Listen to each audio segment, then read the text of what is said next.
Hola, ¿qué tal? Bienvenidos a un nuevo episodio de Coahuila para el Mundo, en donde en cada ocasión platicamos con alguien que es de nuestro estado y que está haciendo cosas interesantes en diferentes temas. Y hoy tenemos a una excelente invitada, Bea Hernández. Bienvenida.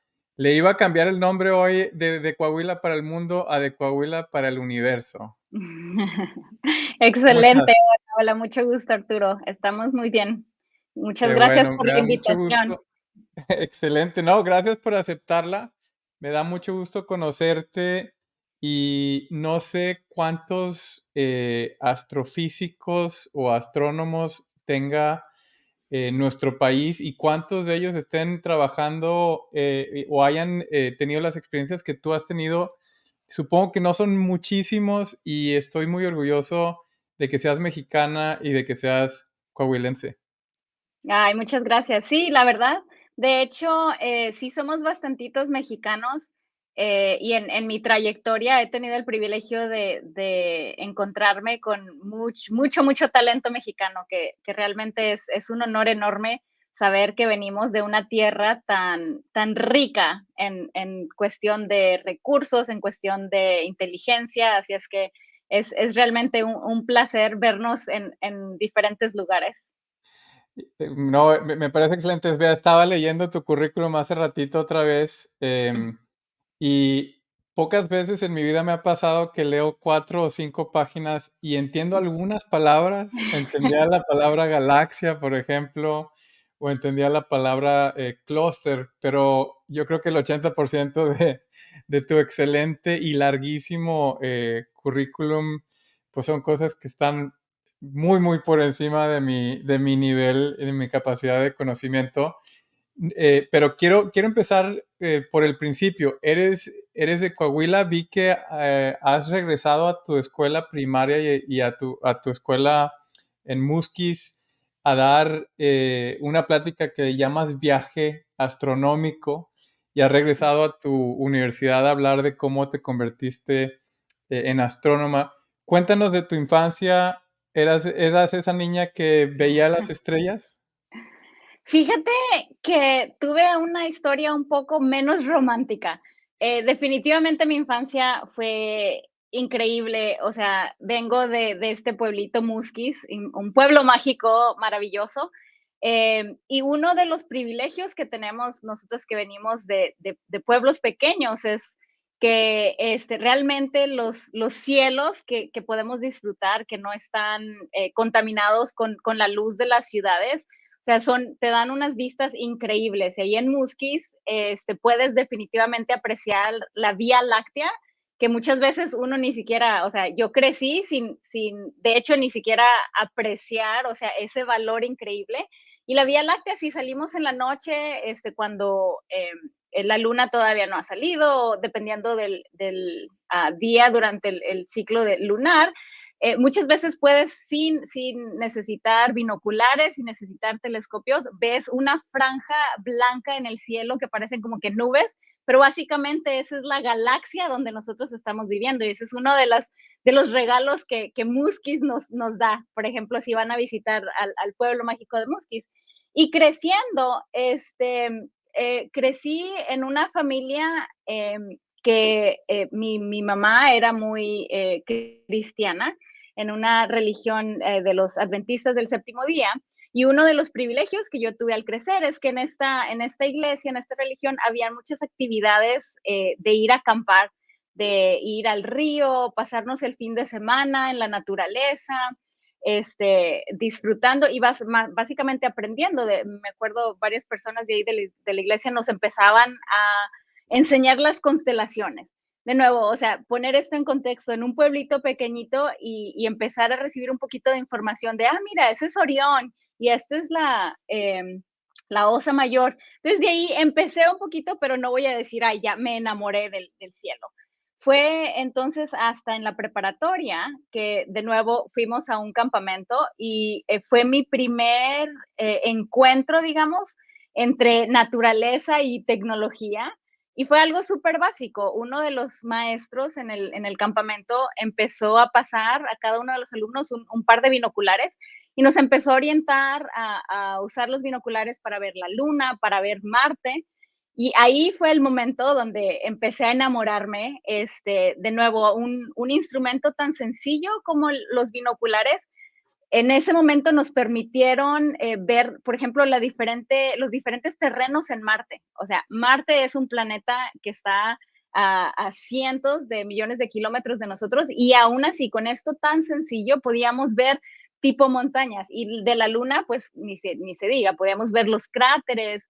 Y entonces de ahí fue donde ya empecé la curiosidad de, el maestro comentaba, no, pues si las personas pueden hacerse científicos y empezar a investigar todo lo que está arriba de nosotros en el cielo. Y ahí fue donde realmente ya empecé a hacer las preguntas, que de nuevo no es el romántico de, ay, tenía 4 años y vi al cielo y vi las estrellas. Me tomó, de hecho, 14 años llegar ahí, No sé si pero has llegué. visto, hay una película, de un mexicano que llegó a ser astronauta, un ingeniero Sí. mexicoamericano, y sí tiene un poquito como esa parte romántica, no sé si sea cierta o no. Ahora, hay un salto cuántico, por decirlo, de pasar de, no sé, de admirar la ciencia, ¿no? Como estudiante a llegar a ser astrónoma en la Universidad de Texas, en Austin, y después hacer un doctorado en astrofísica en Holanda.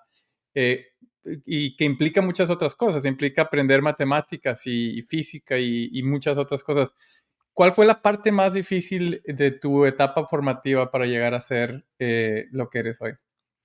La parte más difícil, honestamente, creo que en el transcurso de mi carrera han habido varios obstáculos, pero interesantemente, cada que estaba atravesando uno de esos obstáculos, en ese momento, o sea, se sentían grandísimos, ¿no? De, ay, no, tal vez no paso de este. Y ya una vez, ahora que estoy en este punto en mi carrera, que volteo hacia atrás a ver toda la trayectoria, siento que los obstáculos realmente muchas veces cuando estamos sumergidos en esos mismos obstáculos, magnificamos la amplitud de qué tan complicados son. Y de nuevo, ahora al ver hacia atrás, puede ser que de todo eso que yo sentí donde algunas veces me estaba ahogando, probablemente solamente 2 ocasiones. Y uno de esos obstáculos que siento que casi, casi me derrumbaban, pero de nuevo, una de las lecciones que he aprendido es, nos caemos y nos levantamos y seguimos. Fue una experiencia en la universidad. Toda mi educación formativa fue en México, ya sea en Musquis o en Montemorelos, que también es un pueblo pequeño ahí cerca de Monterrey. Mi mamá es de Eh, Montemorelos. de verdad, oh, excelente. Sí, la tierra de las naranjas, ¿no? Algo así, Así la es. región de las naranjas. Sí, ahí fui a la preparatoria. Y después de la preparatoria, sabiendo que ya quería una carrera en astronomía, entonces me mudé a Texas. Y cuando empiezo mis estudios en la Universidad de Texas, en Austin, o sea, el cambio cultural, el cambio del idioma era obviamente un shock, era algo, era un cambio muy, muy, muy grande, pero yo sabía que teníamos que atravesar ese torrente. Pero entonces el primer semestre de las clases empecé a batallar muchísimo con cálculo diferencial, empecé a batallar muchísimo inclusive con las clases de astronomía básica, ¿no? Y entonces yo venía de una educación donde, ay, Esbea era siempre la más aplicada y Esbea no tenía que estudiar mucho y aún así sacaba 10. Entonces llego a esta etapa donde ahora tengo que estudiar muchísimo y aún así estoy batallando para pasar los exámenes. Entonces fue, de nuevo, fue un shock inmenso. Fueron los primeros dos meses de mis estudios de licenciatura. Entonces empiezo a sentir como que, ok, esto necesito cambiar algo. ¿Qué es lo que me está fallando? Yo sé que soy medio inteligente, pero ¿qué me está faltando?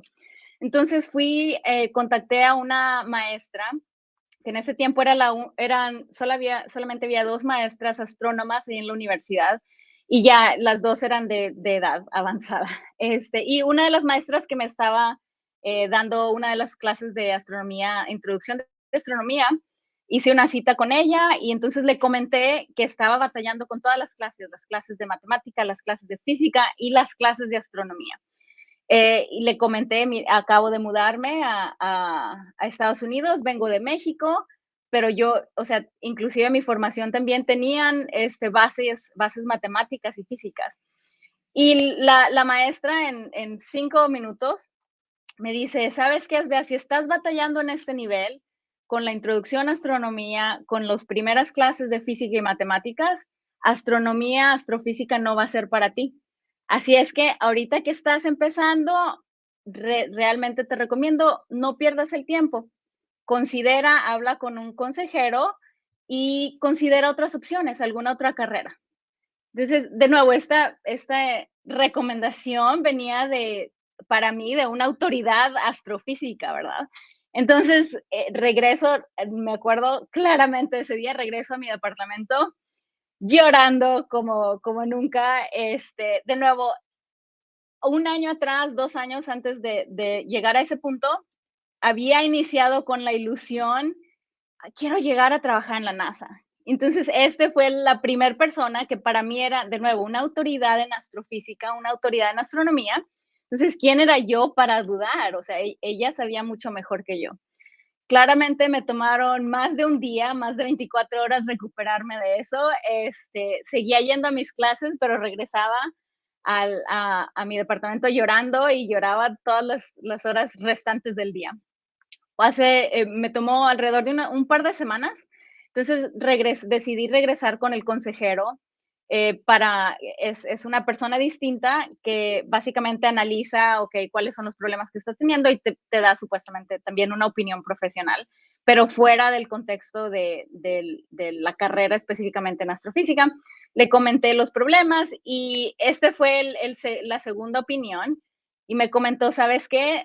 Estás teniendo muchísimos cambios. Entonces, tú llegaste a la universidad y, digamos, te aborazaste y quisiste iniciar con las clases más avanzadas, con cálculo diferencial.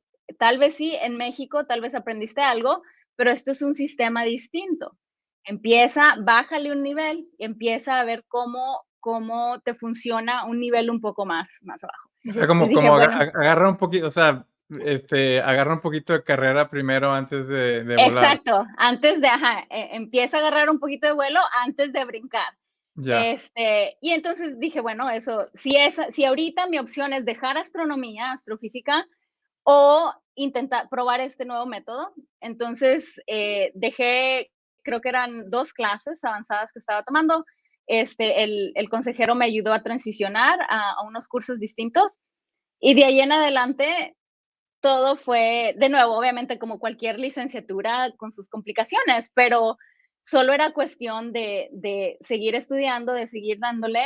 Y de nuevo, si he llegado a escuchar el consejo de esta maestra, no me lo hubiera perdonado Hasta ahí. Y yo sabes que misma. es muy interesante cómo a veces esos momentos de duda, ya sean propios o que alguien te hace dudar de tu capacidad, después creo que te impulsan a llegar más lejos de lo que hubieras llegado si no los hubieras tenido. Me identifico mucho, a mí me pasó lo mismo con la carrera de economía y tú eres profesora también o das clases o has dado clases en Holanda.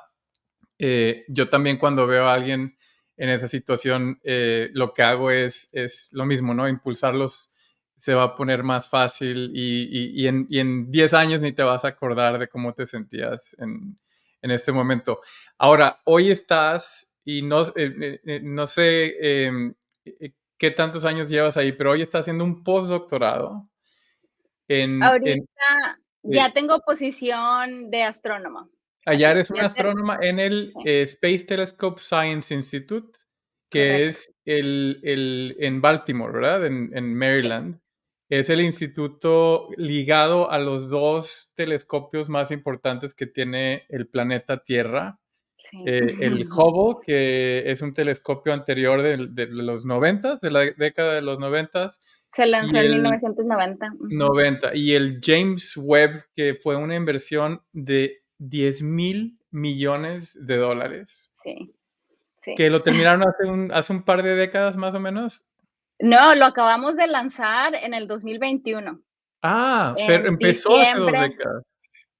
lo lanzamos al espacio en el 2021, en Navidad, de hecho, el diciembre 25. Pero estás en lo correcto. De hecho, los planes para el telescopio que se acaba de lanzar en el 2021 iniciaron en los noventas. O sea, se lanza el telescopio espacial Hubble, que comentábamos, se lanzó en 1990. Un par de años después, los ingenieros y astrónomos ya tenemos que empezar a planear la misión de 3, 4 décadas más adelante.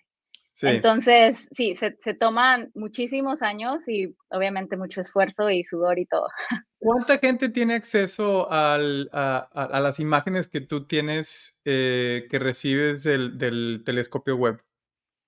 Sí, o sea, los telescopios, inclusive Hubble, ahorita seguimos trabajando con Hubble. Yo sigo haciendo investigación con el telescopio, aunque tiene 33 años, orbitando el planeta Tierra, sigue dándonos resultados científicos increíbles. Entonces, las observaciones de los dos, del telescopio Hubble y de James Webb, básicamente cualquier persona en el planeta Tierra tiene la oportunidad de competir para ver si el proyecto que están proponiendo se acepta y entonces se utilicen uno de estos dos telescopios para hacer las observaciones que uno está pidiendo.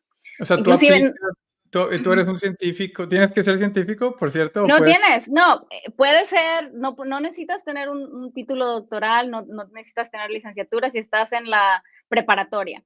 Obviamente, lo difícil es de que estás compitiendo con las mejores propuestas del mundo, de Ya. los astrónomos más preparados. Tú puedes mandar la propuesta que tú quieras, pero entonces la manera en que se decide qué proyecto se va a aprobar, hay un comité de astrónomos de nuevo, de todo el mundo, que revisan y ponen a prueba cada una de las propuestas, analizan cuáles son las metas científicas, se puede hacer el tipo de ciencia que están proponiendo, puede ser que no sea realístico dependiendo de los instrumentos que quieren utilizar. Hay un análisis obviamente muy, muy detallado y después de todo este proceso se ponen en orden cuál es la propuesta más alta.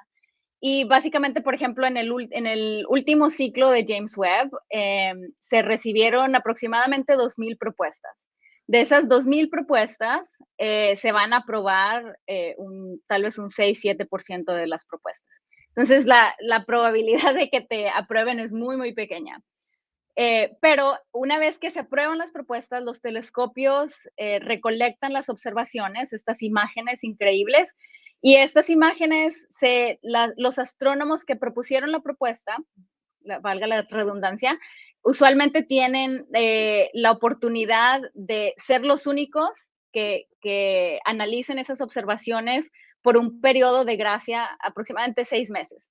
Después de esos 6 meses, todas las observaciones, una vez que ya estuvieron 6 meses en el archivo del telescopio espacial, cualquier persona puede accesarlas. De Okey. nuevo, obviamente, Es una especie para como de bien, es como un bien público, es una especie de bien público y de hecho, la ciencia, se beneficia cuando más personas están viendo la misma cosa, ¿no? Y cuando tienen puedes acceso, exacto. corroborar. Entonces, toda la información de tus investigaciones, por ejemplo, eventualmente los datos que usas tú, ¿se hacen públicos? Se hacen públicos ya. Y de hecho, una categoría de estas propuestas que acabo de describir es de científicos, de astrónomos que proponen para analizar archivos que ya son públicos, básicamente. Ya, Y muy bien. inclusive, de nuevo, la ciencia sigue ocurriendo con archivos que fueron tomados desde principios del 2000, este, porque el tipo de calibraciones, la manera en que procesamos las imágenes sigue mejorando. Entonces, muchas veces si regresamos a reprocesar esas imágenes que se tomaron hace 20 años, obtenemos mediciones mucho más precisas y que probablemente nos puedan dar una respuesta distinta. Espera, déjame te hago una pregunta, porque los temas que tú investigas, de verdad, cuando los lees en tu página, parecen como una película de Marvel. Estás buscando galaxias, estás buscando planetas. ¿cómo nos puedes explicar a los que no sabemos mucho de esto, cuál es tu tema de investigación? ¿Qué estás en este momento, qué estás tratando de descubrir o de explicar? ¿Y cuál es tu personaje de ciencia ficción favorito? ¿Con quién te identificas? Ok, ¿Eres empecemos. Captain Marvel? ¿Eres Thor? ¿Viajas por el espacio? No, ya me voy a meter en problemas aquí. Okey, sí, poniendo en contexto, ¿qué tipo de investigación hago o, en qué estoy interesada de aprender o de explicar? En términos muy generales, básicamente trato de entender cómo es que las galaxias se forman. Las galaxias son sistemas grandísimos que contienen, hay galaxias pequeñas, hay galaxias mayores como es la de nosotros, la Vía Láctea, que tienen miles de millones de estrellas. Y estas galaxias obviamente tienen que nacer de alguna manera y estamos tratando de entender cuáles son los mecanismos físicos que dan la oportunidad a estas galaxias a comenzar a existir. Entonces, una vez que el universo forma las galaxias, también estoy tratando de entender cómo es que estas galaxias evolucionan a través del tiempo. El universo se aproxima, tiene alrededor de 13.000 millones de años. Y entonces, las galaxias que vemos alrededor de nosotros en este universo han tenido 13.000 millones de años para evolucionar. Entonces, la evolución de estas mismas galaxias, tenemos un buen entendimiento prácticamente en ciertas leyes, las leyes de la gravedad, las leyes cuánticas, pero aún así hay ciertas observaciones que de vez en cuando recibimos que básicamente nos hacen dudar, ¿estamos realmente comprendiendo las físicas, inclusive la química que ocurre en galaxias distantes?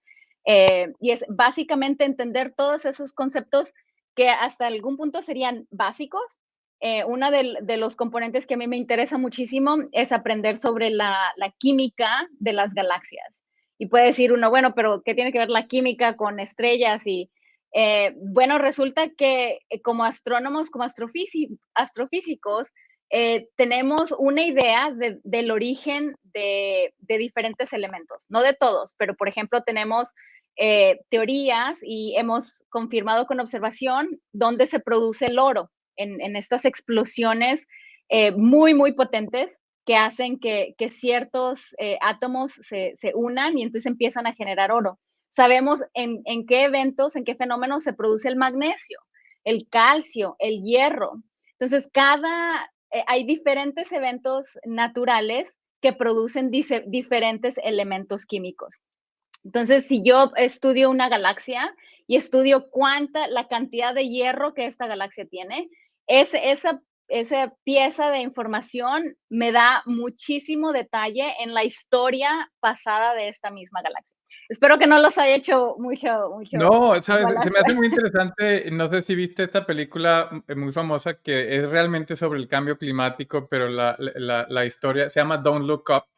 La historia Ah, es que sí. viene un asteroide, directo hacia la Tierra, y en la película,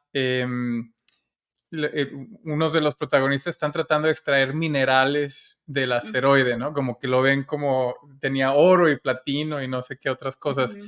¿Tú crees que sea viable en algún momento el traer materiales de fuera de nuestro planeta? O sea, ¿crees que eso digamos, una solución a la falta de materiales eventual en la Tierra? ¿O qué tan lejos ves algo como eso? La industria minera Minar, espacial. ajá, asteroides, ya no, creo que todavía nos faltan unos cuantos cientos de años llegar ahí, pero, sabemos que, por ejemplo, hay proyectos que están planeándose para traer, estos materiales de regreso. Claro que estamos hablando de, materiales que te caben en la palma de la mano. Pero eso nos ayuda a avanzar en un área distinta, ¿no? Científicamente, al traer materiales que son, digamos, puros en el sentido de que no se han contaminado con todo lo que generamos en la Tierra.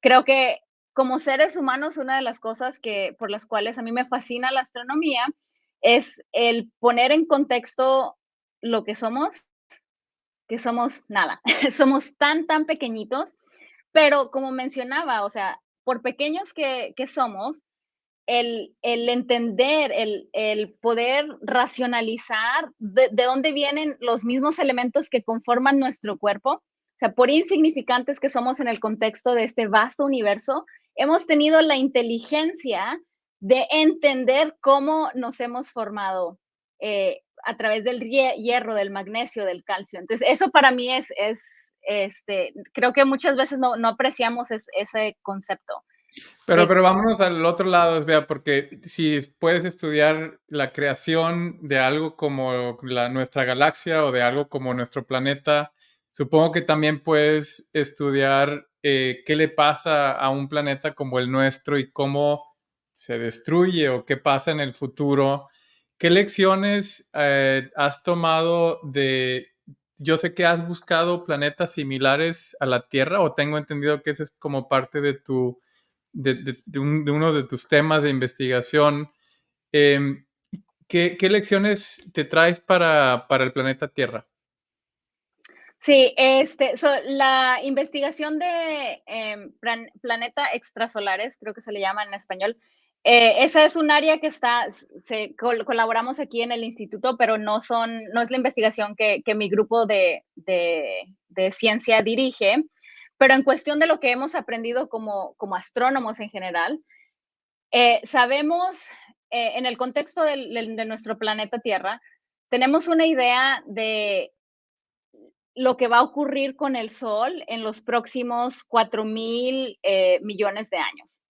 Sabemos que el tipo de estrella que el Sol está básicamente a la mitad de su vida. Estrellas del tipo del Sol usualmente tienen una vida que dura alrededor de 8,000 millones de años. Entonces ahorita estamos básicamente a la mitad. Entonces, conforme transcurran esos 4,000 millones de años, el Sol ahorita está fusionando hidrógeno y helio en el centro de la estrella. Pero entonces va a llegar al punto donde ya no va a tener más hidrógeno que fusionar, más helio que fusionar. Entonces empieza a fusionar átomos que son un poco más pesados. Pero llega el punto donde básicamente el Sol ya no tiene más material de donde sacar o proveer, generar energía. Entonces, este es un proceso que conocemos que, de nuevo, les ocurre a todas las estrellas que son similares al Sol. Entonces, empiezan las capas de exteriores del Sol, se empiezan más o menos como a hinchar, y entonces en esta hinchazón lo que hace el Sol básicamente empieza a crecer en tamaño. Entonces, si empiezas, puedes visualizar, tenemos el Sol ahorita a 4,000 millones de años, está el Digamos, Sol, en su crisis de mitad de vida, llamémosle exacto, la midlife crisis de del... midlife crisis del Sol, pero tenemos el Sol y luego tenemos los planetas orbitando que incluyen nuestro planeta. Pero Ujú. entonces cuando llega esta, digamos, y ni siquiera midlife crisis, esto sería ya el final de la crisis final del Sol. Entonces cuando llega esta etapa que empieza a hincharse, que digamos empieza a crecer, entonces si está el Sol y la superficie empieza a crecer y a crecer, y aquí está el planeta, aquí está el planeta Venus y la superficie del Sol empieza a crecer, entonces empieza básicamente a tragarse planeta por planeta, ¿no? De Mm, nuevo, esto va a ocurrir 4,000 millones de años en el ya. futuro. O sea Pero que eso, sí llegamos a ver el próximo Super Bowl, sí voy a ver a mi hija crecer, ajá, etcétera. exacto, exacto. Estamos Todo bien. este final trágico va a ser para nuestros tataranietos, ¿no? Pero entonces, eso que acabo de describir es básicamente lo que hemos aprendido hasta ahorita de estrellas y de planetas orbitando similares a nosotros, orbitando estrellas similares a como nuestro Sol.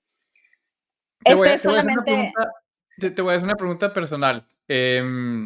Empezaste diciendo que creciste en un lugar en donde se podía ver la Vía Láctea, porque un pueblo mágico con poca luz, pero también en una familia en donde al menos tu mamá era muy religiosa. Ujú. Y ahora tienes una posición privilegiada en la que puedes ver el universo el día que quieras. Estás sentada en Ujú. Baltimore con acceso al telescopio, al mejor telescopio que tenemos en el mundo Sí. y que entiendes la teoría detrás del Big Bang y de todo lo que ha pasado bueno, en nuestro universo. Ujú. ¿Eso te hace ser más religioso? ¿Hay un choque entre religión y ciencia en tu mente o es algo que puedes sintetizar? Sí, cuando empecé a aprender mucho más, básicamente en la licenciatura en la Universidad de Texas, todavía venía con esta mentalidad muy, muy religiosa, pero entonces empezaba a aprender más de todos estos conceptos científicos y de las pruebas que como investigadores presentamos a las diferentes teorías de nuestro entendimiento del universo. Entonces empecé en la licenciatura en mi mente, la religión o lo que yo aprendía de la Biblia, siendo que venía de un hogar cristiano, lo que yo aprendía de la Biblia no tenía por qué estar en conflicto con el universo, lo que yo estaba aprendiendo científicamente. Y entonces llegué a la conclusión de que la manera de que estos dos conceptos cohabiten es la interpretación de la Biblia. Muchas veces, dependiendo de qué libro estés leyendo, dependiendo de qué capítulo en la Biblia, los teóricos presentan una interpretación literal. De nuevo, muchos teóricos cristianos entienden que el universo o el concepto que tienen es que el universo es solamente un par de miles de años de edad, que obviamente eso está en contradicción con lo que podemos aprender a través del proceso científico. Pero entonces empecé a básicamente entender que no todo en la Biblia va a ser literal. Y eso es por ejemplo, en el área o concepto de la formación del planeta, ¿no? En Génesis 1:1, en el principio creó Dios los cielos y la tierra. Entonces, la manera en que yo empecé a adaptar esa versión para mí personal es que el universo que fue creado por Dios, él instituyó leyes naturales, como las leyes físicas. Y entonces ese universo que él creó en un principio, lo dejó correr porque él instituyó esas mismas leyes, entonces cualquier cosa que sucede dentro del universo simplemente están siguiendo las leyes de la naturaleza establecidas por ese creador. Y Así es. en otros ejemplos de la Biblia, por ejemplo, cuando, no sé, en Egipto las plagas, eso era otro que también batallaba mucho, cuando Moisés tiene que liberar todo eso, las plagas que llegaron a Egipto, que los ríos se convirtieron en ríos de sangre. Entonces empecé a investigar, no era mi área, pero tenía tiempo en ese entonces. Entonces había ciertos procesos geológicos que ocurren en la naturaleza que pueden hacer que ríos, que creo que básicamente era una mezcla de sulfuro, que hacen que el río parezca como si fuera de sangre. Entonces, cada uno de estos elementos que yo iba aprendiendo o que había aprendido desde la niñez, entonces empezaba yo a buscar una explicación científica. Y solamente porque la podemos explicar científicamente no significa que no haya sido parte del plan de Dios. Entonces, No, y sabes esa fue que la manera. he platicado con científicos de otras áreas, biología, etcétera, sobre religión, pero creo que es fascinante platicar con alguien que está viendo el cielo y que está viendo, digamos, la creación, ¿no? Porque se me hace que es un poquito más íntimo el hacer que coexista la ciencia y la fe dentro de una persona y me parece que lo haces muy bien. Si pudieras escoger un evento cósmico de todos los que conoces, la creación de una estrella, la muerte o el que se apaga una estrella, Ujú. un hoyo negro, y lo pudieras ver vivir en persona, o sea, volar y estar dentro de ese evento cósmico, ¿qué escogerías? Hay muchos de estos eventos que en cierto punto digo, bueno, casi que estuve ahí porque los podemos ver en imágenes, o sea, especialmente con los telescopios Hubble y el telescopio James Webb, los detalles que estas imágenes, o sea, es increíble que nos dan. Entonces, ¿qué evento cósmico me gustaría presenciar? O sea, transportarme en el tiempo y en el espacio. Sería presenciar la creación de estos objetos que todavía no hemos podido detectar observacionalmente, que todavía no podemos ver con nuestros telescopios. Y estos objetos son, inclusive ahorita muchísimos astrónomos están tratando de buscarlos, ¿no? Son las primeras estrellas que se formaron en este universo, las primeras estrellas que nacen justo después de que ocurre el Big Bang. ¿Y por qué? O sea, ¿por qué es importante? ¿Por qué nos emociona eso? Cuando el Big Bang ocurre, básicamente no hay nada de metales, no hay nada de elementos químicos excepto hidrógeno y un poquito de helio. Entonces, las físicas son muy, muy distintas también. Entonces, las primeras estrellas que se empiezan a formar justo después del Big Bang son unas estrellas gigantescas, grandísimas, que son como cientos de veces más masivas que el Sol, inclusive miles de veces más masivas que el Sol. Son unos objetos gigantescos, entonces como son gigantescos, son muy, muy luminosos. Y de nuevo, estos objetos son puros, solamente tienen hidrógeno. Nuestro Sol, en el Sol si lo estudiamos, encontramos hierro y magnesio y titanio. Estas estrellas es hidrógeno puro, que yo sé que suena muy emocionada y la gente, oye, ¿eso qué tiene que ver? Pero realmente es algo que sabemos que ocurrió. Cosmológicamente, la teoría nos dice que se crearon estas estrellas, pero no las hemos podido detectar y observar. Y esa es una de las cosas que queremos alcanzar con James Webb. Entonces, si alguien me pudiera transportar a 100 años después de que el Big Bang ocurre y yo puedo estar ahí presenciando la formación, inclusive simplemente la existencia de esta población de estrellas, le llamamos población de estrellas 3. Eh, sería, el sueño más inalcanzable. Así es que Y tal vez vea, suene simple, primero, pero primero me encanta cómo combinas obviamente tu capacidad técnica, pero tienes mucha pasión y mucha alegría. Podrías haber sido como una de esas astrónomas como la que te dijo que te salieras de la carrera así como amargadilla, pero la verdad es que tienes mucha pasión y me encanta eso.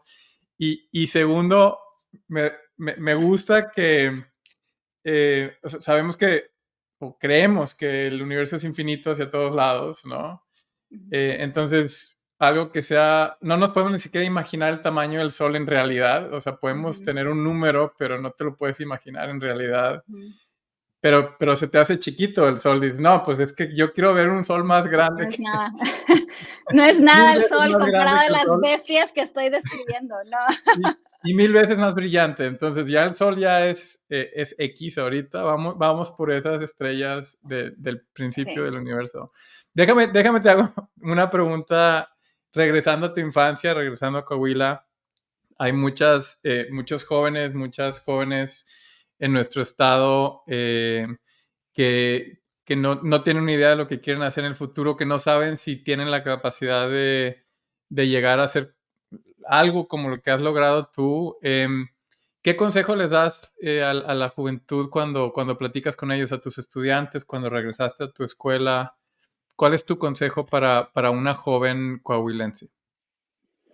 Sí, el consejo a cualquier persona, joven, niño, infante, ancianito inclusive, ¿no? Todos estamos en la misma carrera. De nuevo, algo que he aprendido en mi corta trayectoria realmente es estas simples 4 palabras, ¿no? No dejes de intentar.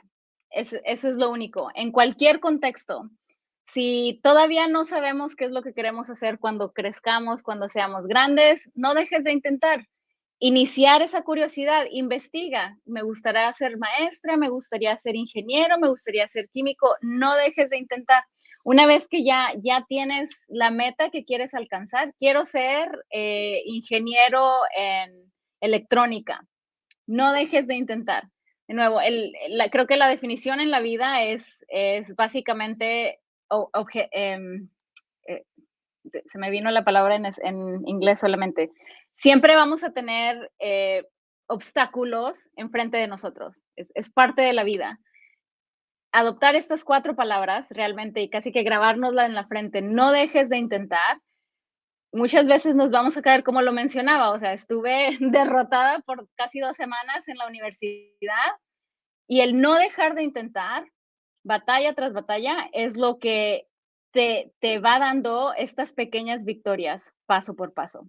A cualquier nivel, cualquier sea el sueño, cualquier sea la meta, si quieres ser la mejor maestra de primaria de Musquis, no dejes de intentar. Va a haber obstáculos, pero hay que grabarnos estas 4 palabras.